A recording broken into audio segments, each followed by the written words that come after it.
Welcome to Inside Auto Podcast, where we feature everyone and anyone you'd want to talk to in and out of the automotive industry. Ilana Shabtai here with Aaron Horowitz, co-hosts of Inside Auto Podcast, where we interview top dealers, GMs, marketers, entrepreneurs, and thought leaders in and out of the automotive industry. And before we introduce today's guest, this episode is sponsored by AutoLeadStar.com. The AutoLeadStar platform is built on a technology so powerful, it allows you to market, sell, and service cars as you would in the real world, online and at scale, making one-to-one matches between shoppers and inventory. AutoLeadStar is the only platform that is powered by scale, speed, and specificity to change the way dealers do marketing. Welcome back, Aaron. How are you doing? Ilana, I'm doing amazing. How are you? I'm good. Season 2 is exciting.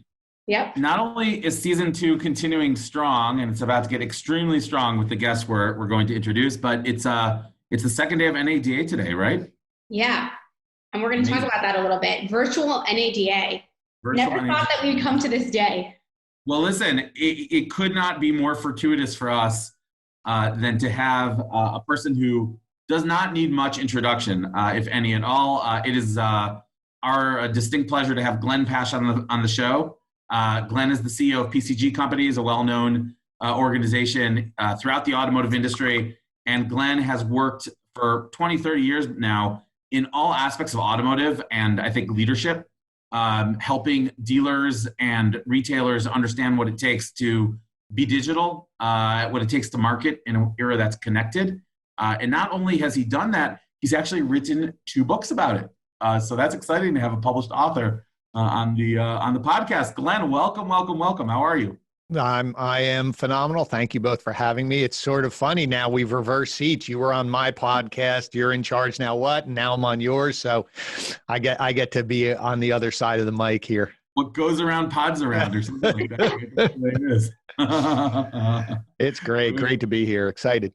So Glenn, we like to get a little bit of a flavor. You know, we do these are short, so we want gold, right? So we want to know from you, again, you're going to give us the highlights from your bio here. We want to know, how did you get into this? Like, where did you come up, and how did you end up in the automotive industry with this marketing angle, and what brought you here to where you are today? Wow, that's a crazy journey, not planned. You know, I classic response. Yeah, no, I've worked in a lot of different industries. I worked in hospitality for a long time. I worked in restaurants. Really? Yeah, I was an actor for about 10 years. So that means it goes hand in hand that you work in restaurants in New York City. So I waited tables, bartended, cooked, expedited, did a little of everything. And then I just got to the point of saying, I'm not going to make it. You know, I put in 10 years and I was fine with that. I had just said I gave it my all, and I transitioned and I started working in customer service, you know, because that's what you learn in hospitality. So I started helping companies with customer service. Ended up working in customer service call centers where, you know, you started learning how to build teams. I knew how to build teams, but it became more formalized, how to create more like franchise, how to replicate and scale processes in teams so I could go open another office, and then that would escalate. And then when I got to the point of saying that was enough of that, I was building my own company to, you know, I said, all right, I'll try my own little company here. And then my brother Brian had already started PCG. He was in more of direct mail type of business, and he saw SEO moving. He started it. So he was helping me advertise and build my website and taught me how to, you know, he's saying you got to blog, you got to speak. I think I spoke at Digital Dealer for my own company before I spoke for him. And so we traded services. His company was growing, but he didn't know how to build the processes and scale. He's more of an idea and a marketer.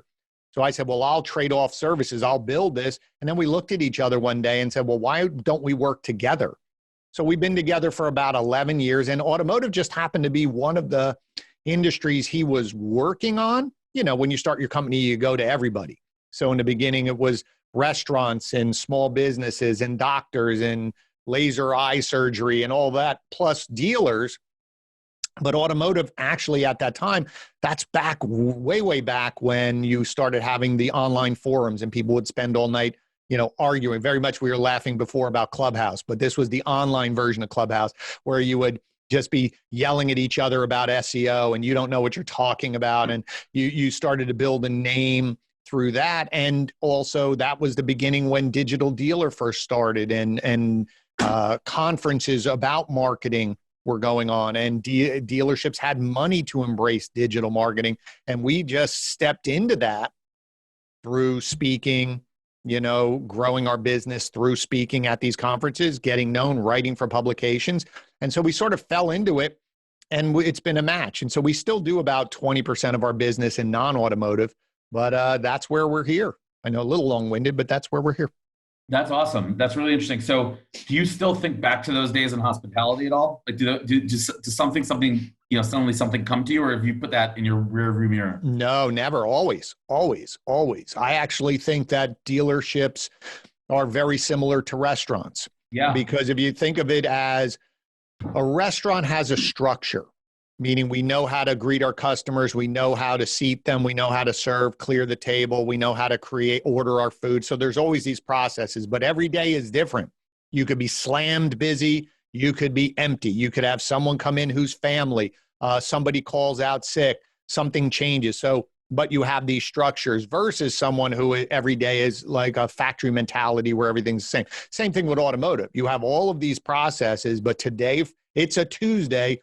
I have no idea why, but we are slammed. And then another day it's rainy and there's not. And so I see a lot of that. And ultimately, I think the biggest thing that dealers need to focus on moving forward, because pricing is everybody's about the same price, more or less, is really they have to double down on customer experience. I mean, that's how they differentiate themselves. That's what they should be focusing on. That's what they should be marketing. Yeah, no, absolutely. I think those muscles of customer experience and hospitality, inventory, supply management, how you present a plate, how you present a showroom, how you present a vehicle. I mean, there's so many obvious analogs. Weirdly, I've never thought of that before. I've never thought of a car dealership as being similar to a restaurant, but in every way, it kind of starts to... A restaurant, one of the keys I learned from being in the kitchen, one of the most, a way a restaurant is profitable. Well, there's two things. One is if you have a liquor license, that's where you make your money, right? Because you could buy a bottle of liquor, $10, whatever, and you sell 6, 7 drinks out of it at $10, $12, whatever, you're making money. But the key to a really successful restaurant is food management, how they stock food so they're not throwing things out, it doesn't get wasted. How do I, use something today and then it becomes another dish the second day? So that's really key, because if I'm losing all of that food cost out the back door, I lose my profit. Very similar to a dealership. If I'm buying cars at the wrong price, or I'm not pricing them correctly, or my process doesn't really build towards a profit on all of these cars, then I can be selling cars. So the number looks good to my region, but I'm not making any money. Right.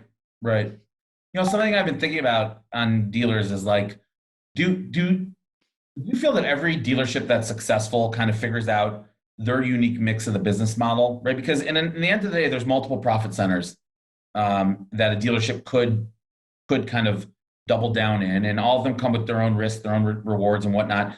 Do you think that dealers that are successful sort of develop a real muscle around maybe one or two, or maybe the concept of balance?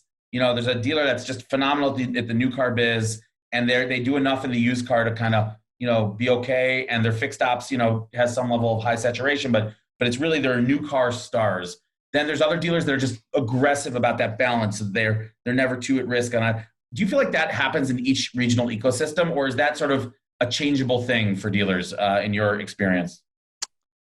Good question. I think we all as leaders a lot of times default to what we're comfortable in or what we're good at. The majority of general managers coming up through to their position come through the sales or the variable side, right? They're not coming through. Very few come through the fixed ops side. Right. So that's where they're comfortable. Now, in their journey, if they were part used car manager at one time and they understand that value, they may embrace it. I think the most successful dealers or dealerships really look at it as a team.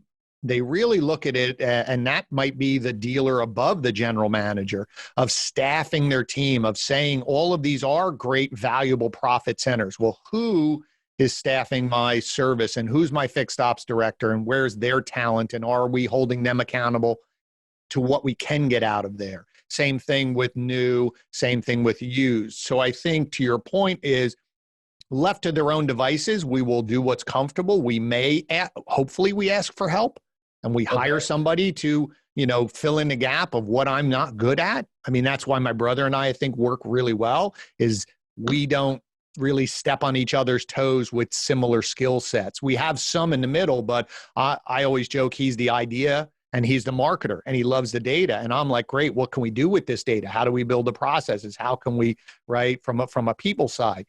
So same thing in the dealership. I think those successful ones really look at all of them as important and put the right team in place to get that value out of that department. Got it. Okay. And then I wanted to ask you on that. I'm just taking a few notes here for a later question, so don't forget. When we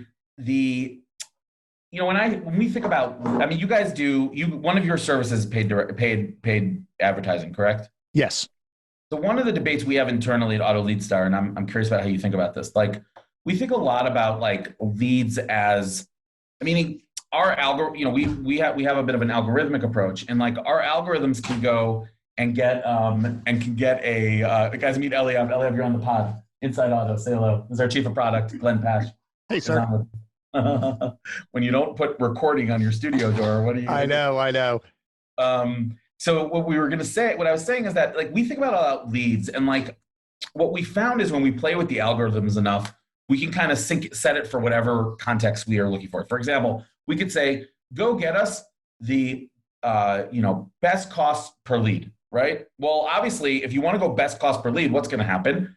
You're going to go just use the dealer's name, eat up all their organic traffic, and suck in all their, which isn't necessarily something Google's not recommending, right? But the point is, that's not obviously for those who want to deliver quality products. Dealers, you don't want to rely on that type of traffic, right? So then you say, okay, well, now let's say best cost per quality lead. So how do we define a quality lead? Well, and that's where it gets tricky. For example, there are dealers that we see where when we bring them a trade-in lead, someone looking to trade in a vehicle, they're exceptional at flipping that trade-in and turning it into a sale. They love that. There's other dealers that don't have that muscle internally at their BDC or whatever it is to really handle those trade-in leads. So understanding the dealer's strategy and making kind of the marketing strategy be able to be adaptable for us on a product level, but I think for an agency on an agency operations level to that dealer's strategy. If they're good at the new cars and they're decent at the used cars, well, if you suddenly flood them with used cars, they may not have enough people or know-how to actually pull that off. So I think like those elements of adjusting are just very, very interesting when you're trying to be a vendor for a business that doesn't look 100% the same from one rooftop to the next. Is that something that you think about when you start working with the dealership and try to adjust your guys' strategies to theirs? Yeah. One of the interesting things, and I think you touched on it, when I first started in automotive, the word franchise was always thrown around. But it never looked like a franchise for real, right? When I think of franchise, I think of, McDonald's, Chick-fil-A, all of the ones where you go. Yeah, Dunkin' Donuts, Starbucks, wherever you go, it's pretty much the same, meaning that the physical location might be, they put it like in our town, the Starbucks went into an old bank. So it's configured a little differently, but the food's the same, the coffee's the same, how they greet you, how they order, right? That to me is more of a franchise where they say, if you want to work here, this is what you do. So if I was the manager of the store and I leave and you step in, right? Or Alana steps in and she's the manager of the store. It isn't, well, she decides today we're doing everything different because I know better. That doesn't happen. It's, okay, great. You follow our rules. So that was always an interesting thing. And so that to answer your question through that sort of track is that you have to. You can't just say every Hyundai dealer is running it the same way. They're not. It's a personality-driven business. And to your point, you have to we have a pretty lengthy startup conversation. Part it starts in the sales. Part it's, you know, our marketing. People are reaching out to us as an agency because we are a little different. We are more customized. We are more one-on-one versus a agency that's going to just say, well, everybody gets more or less the same. Then it's through sales, through our startup, to say to them, what are the models that are important to you? Where are the areas that are important to you? How important is used cars to you? How important is service for you? What are you currently doing? What are you trying to achieve? What, you know, and so you're working with a balance of dealers hire you as an agency because you're perceived as that's your expertise of understanding this ecosystem to get me opportunities. But if I don't have that conversation, I'm guessing. So I'm a pretty good guesser at a lot, but maybe I'll only get to 75% of where I really could get if you were involved. So we sort of demand that from our clients. And I think, to your point, you have to, because, you know, you could turn around and look at a map and say, oh, that's a great location to go advertise. And then you talk to the dealer and you say, no one's coming from that. You can advertise till you're blue in the face. No one's coming over here from that town. That's the feedback that we need. And to your point is you guide them and you try to push them a little bit, but you're right. If you think used cars are great, but they can't handle it, then we're just wasting money. By the way, that was a very insightful answer, and I appreciate that. I think that like exactly what I was talking about, those conversations that you're part of in our pre-broadcast, we were talking about, there's these running conversations. Hearing that perspective, I think, is very, very interesting and important. And actually, I was saying to Ilana earlier, like, you know, with the proliferation now of Clubhouse and, you know, what goes on LinkedIn, it's kind of like we're all in this just ongoing conversation. And then, you know, it gets advanced to different corners, which is kind of cool to see that, Ilana. Well, it is, but the key really always is what are you doing with the information? Because if you're not going to go back, you can sit in Clubhouse till you're blue in the face. You know, but I find myself, I said it. Android, I can't get into it. I'm one of those like lame people with the. You got to go through an iPad. That's what one other person said. I listen to it on my iPad, but I have my phone. So but how do they get the invite without the phone number, or is their iPad connected to a phone? No, it's all about the phone number. If you can get it all, I think if your phone number is registered to your iPad, I think. I mean, you can. Yeah, like I can get text on my iPad. Maybe that's a. Yeah, if you get text on your iPad, you're just. You know what I gotta say before Ilana jumps in on more tech? Like I entirely stopped. I have no use for the iPad. I don't know why. There was a time where I like used it, and I cannot for the life of me remember what I needed it for. You need a toddler to entertain your toddler. I use my phone, or like, I mean, what's an iPad for? I used it much more when I traveled, because sometimes I didn't want to bring my computer, my laptop, because it was lighter. I use Kindle a lot used iPad. I use Kindle. So I read a lot of books on it. On an iPad Kindle or on a Kindle device? The iPad Kindle. So I have the app. Okay. Yeah. So that's a use case I get. Yeah, I get that.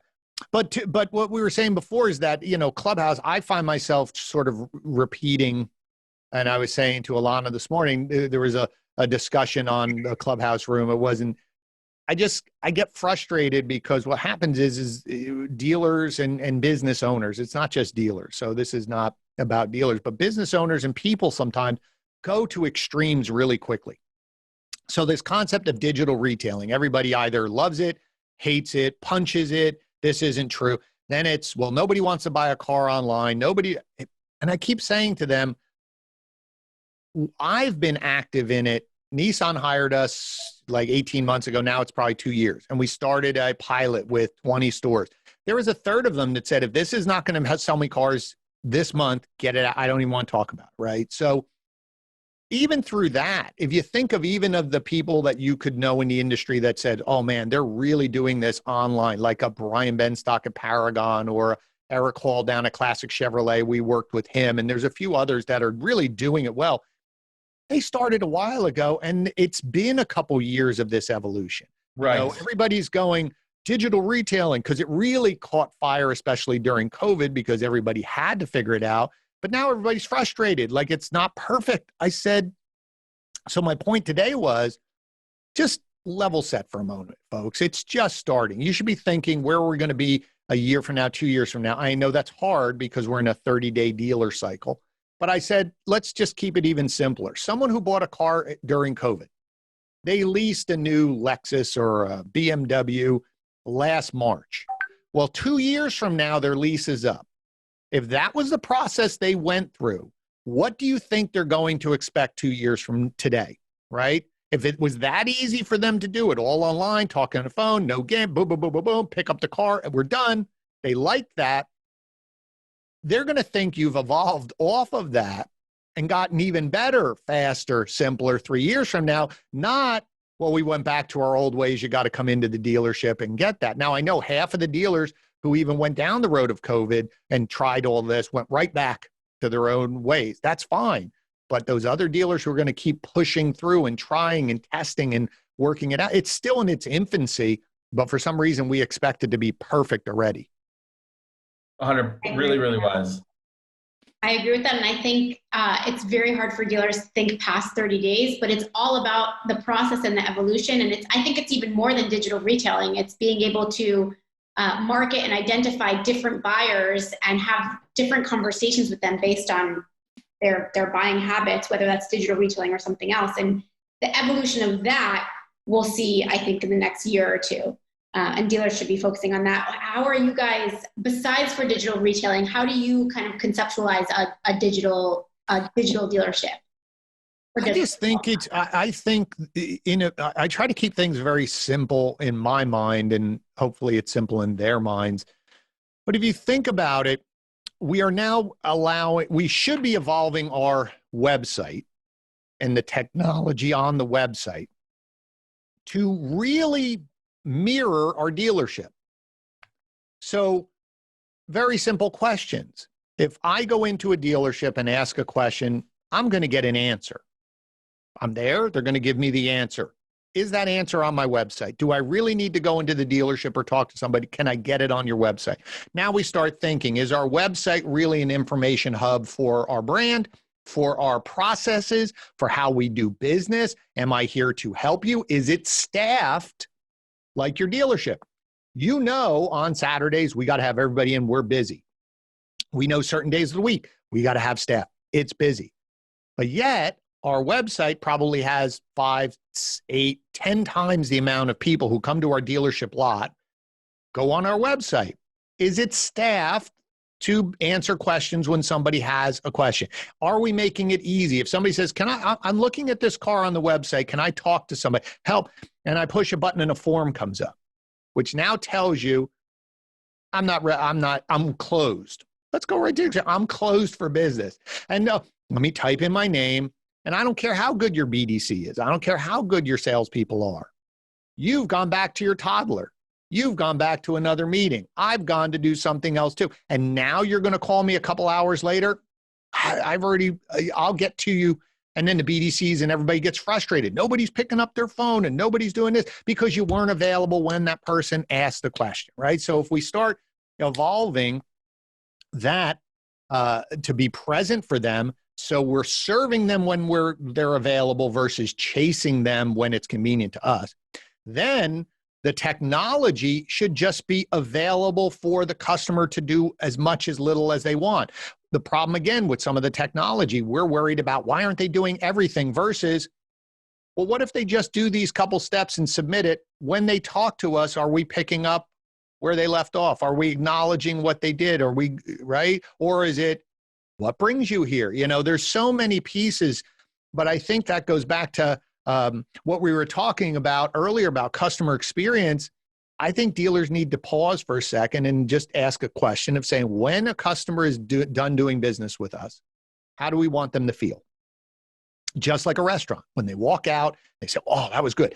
They may talk about the food, but mostly they're going to talk about the service, how they made them feel, and it was great. And then we recommend it. We recommend the food's good, but boy, the experience, right? So then we have to reverse engineer back and say, well, then what do our people have to do? Actions they have to do to make them feel that way. And then we build a process and then we train. Then we go, well, what technology do we need to help our team do that better and make it easier for our customer? Then we go back to the website. How does that technology make it easier for our customers to find the information, to communicate to ourselves, to make it easy for our salespeople to understand what they were looking for? So when we communicate, right? You see, that's the work that has to be done. So a true digital dealership is just a true online mirroring of what you do when customers come on onto your lot. That's what a true digital, in my mind. How do I mirror that online? I think that's important. Oh, go ahead, Elon. I was going to say, I think that's important. I think it's about transforming your website, making sure it's mirroring what you're doing in the dealership, but it's also staying on top of the metrics and the data and seeing what's working. And I'm thinking back to, we had Kevin Fry on this podcast not too long ago, I think a couple weeks ago, and he was mentioning that they had a chat and everyone was falling off the second the chat asked for their information, which on the one hand, it's tricky, right? Because you want to give information. On the other hand, the dealership wants the lead.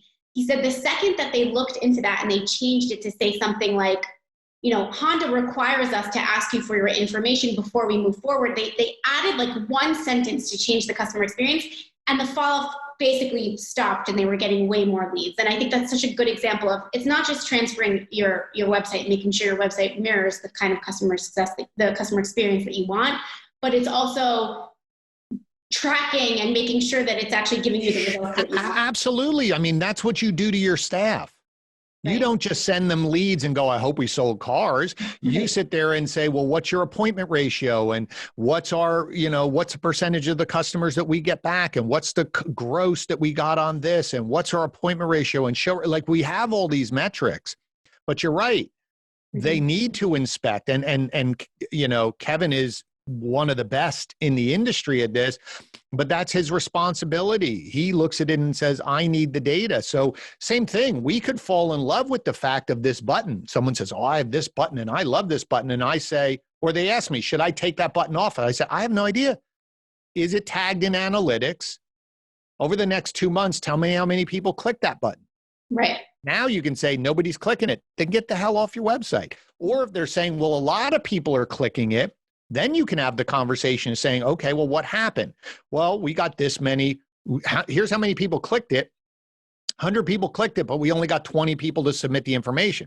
I said, ooh, that's a disconnect, because out of that 20, how many you're talking? I said, well, that would be a case to say, well, what do you think if you put a chat that popped up and you started a conversation with 100?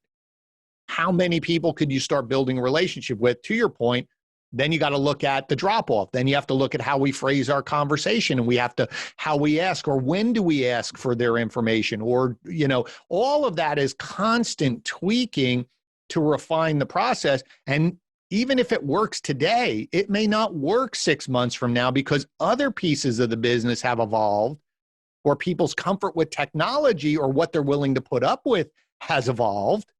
Their patience level has changed, and we have to constantly adapt, to your point, but you have to measure. You can't just guess. Gut doesn't work, not with this type of stuff. No, totally agree. Glenn, it occurs to me also there that the things that car dealers know how to do so naturally, which is,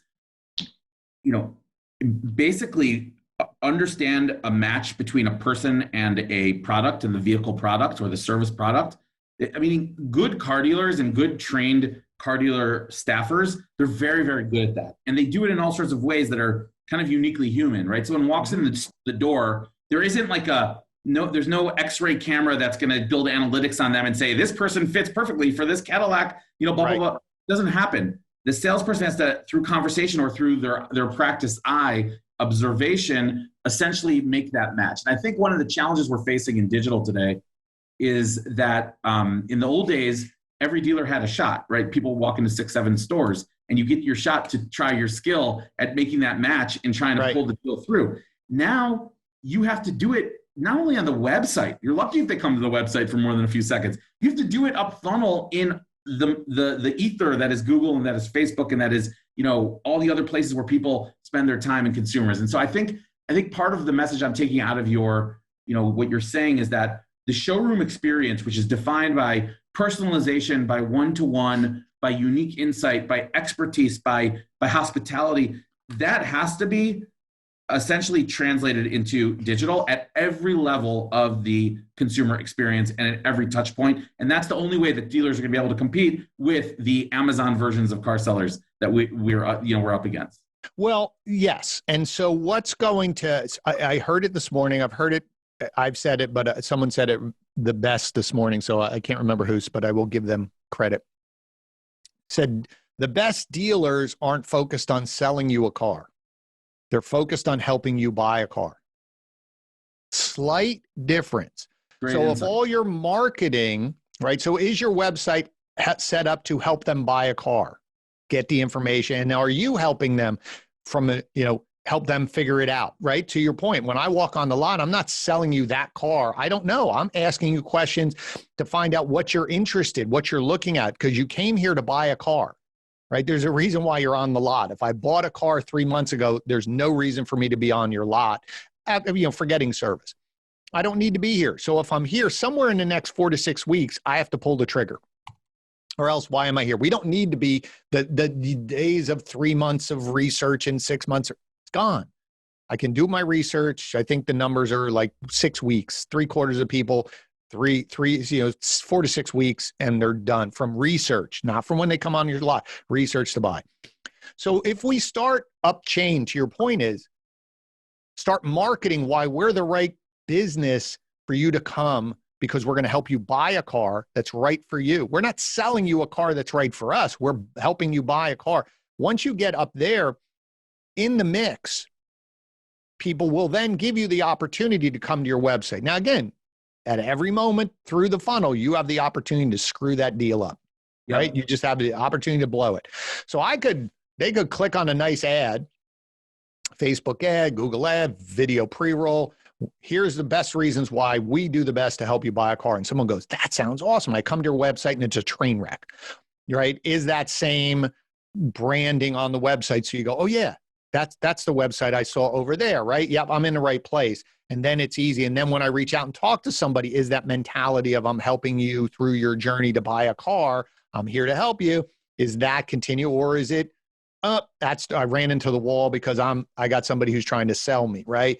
Yep. So I think, to your point, all of it has to be connected. I think dealers have to really double down on their branding, on that why should you buy from me, right? That whole concept of why buy, but really understand it so that you explain the technology and what's in it for you. When you click this button, you can customize your payments, value your trade, get pre-approved, right? Big green button, you'll see it everywhere, and do that. And guess what? Here's a button over here. If you have a question, you can talk to us at any time, and we're here to all of that has to be all thought through end to end. But to Alana's point, if you're not measuring everything, you're going to miss something. Right, because you're just not going to. Absolutely. Okay, that was awesome. So we wanted gold, Ilana. I think we got gold from Glenn. I was going to say, Glenn did not disappoint. We dispensed gold. Guys, I want to encourage everyone to go right now to Spotify, to Apple Podcasts, Stitcher, to whatever you listen to, podcast, or whatever you use. Download Glenn, subscribe to Glenn's podcast. You're in charge. Now what with Glenn Pasch? It is worth it. It is interesting, and you will not want for thought-provoking content in those conversations that Glenn facilitates. Glenn, thank you for being here. We so appreciated it. My pleasure. Thanks so much. I love these conversations. I really appreciate what you guys are doing, the value, and beyond your tech and the product, which I think is phenomenal. The fact that you guys are out here doing this and you care to help, that just makes you guys stand out as well. And appreciate the friendship, getting to know you guys more. And like I said, this has been a great day, way to start my day. Amen. Thank you. Hey, Ilana, how can people subscribe? Let's do it. Same way, subscribe, Spotify, Apple Podcasts, Stitcher, Deezer, Inside Auto Podcast. If you like this episode, please subscribe. And Glenn, thank you so much again. Appreciate it. Thanks. Bye, everybody. Thanks for listening to Inside Auto Podcast. Check out our other episodes with top entrepreneurs and industry leaders.